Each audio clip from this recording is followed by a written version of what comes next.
I was born in Holland during the war. I was the oldest of 9 children. My mother was manic, severely manic, and I was severely abused as a child. So I have 2 ways. Most of us come through this world with what we've learned in our family. But I also looked at everyone else. So I learned from everyone around me. For instance, people wash their face every day. I didn't know.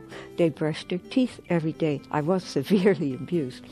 And so when something happened in my home, I looked to my friends and everywhere else to see how it was done.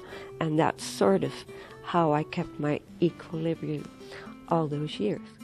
When I was 18, I joined the Army, and I went, it was one of the last, the Canadian Army, one of the last places available at the time, because with this we received our RPN, it's called now.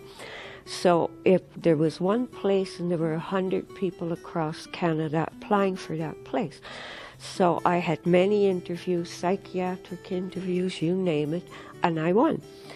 I was 18 and looked like I was 12. And the way I was treated there was the best time of my life. Everybody treated me as the girl next, or as the younger sister. When I actually went to ask for a beer in the canteen, the fella said, "There's no way I'm giving you your first beer," and I got a Coke on the house. To this day, I don't drink beer. When I quit the Army, I decided I had to do something like a teenager. I didn't want to drink, I didn't want to swear, there were no drugs, so I took up flying. That was kind of good, except I married my instructor.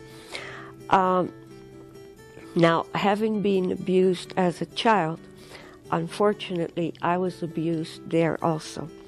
I got out of that marriage after 18 years. I thought I'd give it a try, and it was affecting my children. So I got out of that, and I'll tell you, nobody ever abused me again. The second time I went to university, the first time I was married, and my husband wasn't happy that I was actually learning stuff. And that was part of why my marriage broke up. The problem was, of course, when I got divorced, I was supporting 3 kids on my own and couldn't afford the university. However, finally I did get some money together I had many jobs. I didn't want to go on welfare. After all, I was perfectly normal before I married him. Why couldn't I support myself then? And I didn't want my kids to get used to welfare. So I had I worked a 16-hour day till the day I retired, actually. During breaks at night, I was able to go to university. The second time around, they did have a department for what I call the CRIPs, the learning disabled people, and that was helpful. And I was told I'd never get a degree, so I got a degree, and it was in forensics, and it was a good course. I didn't continue that because there were younger people that really did need the course, and I didn't want to be unfair. So I just got a degree in sociology. And then I got a degree in, what was it?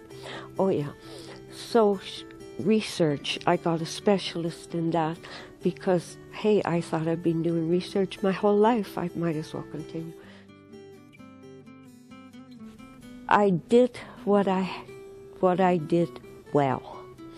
Nursing, I worked in factories, I worked in garages, I was a superintendent of a high-rise, you name it, and I learned from it. I learned so much, and I was able to work with people that I normally would walk across the street to avoid, and I learned so much about all their cultures, and it was a blast.